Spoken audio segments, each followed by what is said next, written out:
Tuesday night had the makings of a heavyweight fight between two perennial state basketball powers. PW arrived as one of the most battle-tested teams in the area, boasting the second toughest schedule in all of District 1 and a convincing Round 1 victory over Conestoga.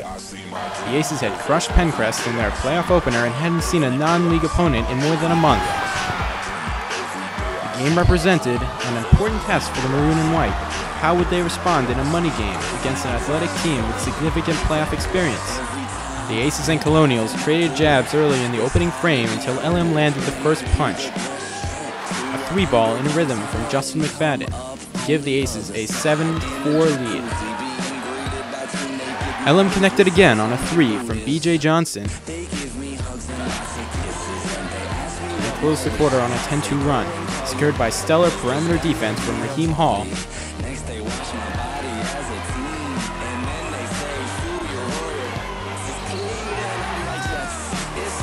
Jaquan Johnson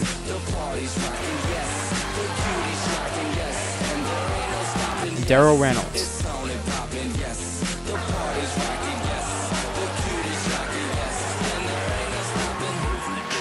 At the end of one, the Aces were up 17-8 and had effectively answered any questions about their readiness. PW battled to keep things close in the second quarter but couldn't gain ground. The Colonials narrowed the score to 21-14 on a bucket by big man Jake Silvers, but Yohani Dellenbear answered with a driving layoff off a pretty feed by Mike Robbins. At halftime, the Aces led 31-21 and had controlled play for much of the first 16 minutes.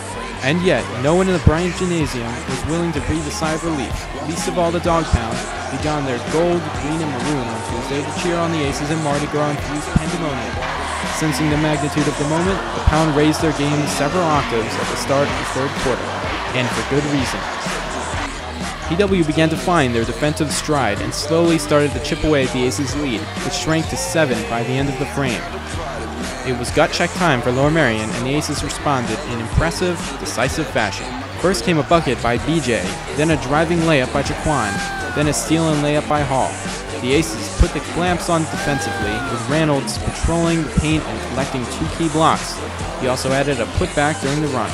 Another steal led to a Johnson dunk, and suddenly, the Aces were up by 18 points and cruising to the finish.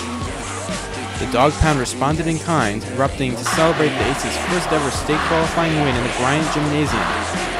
It was a satisfying night for the LM faithful and an important win against a formidable opponent. The Aces' playoff journey continues on Friday night at home with a matchup against red-hot Souderton. Tip-off is set for 7 p.m.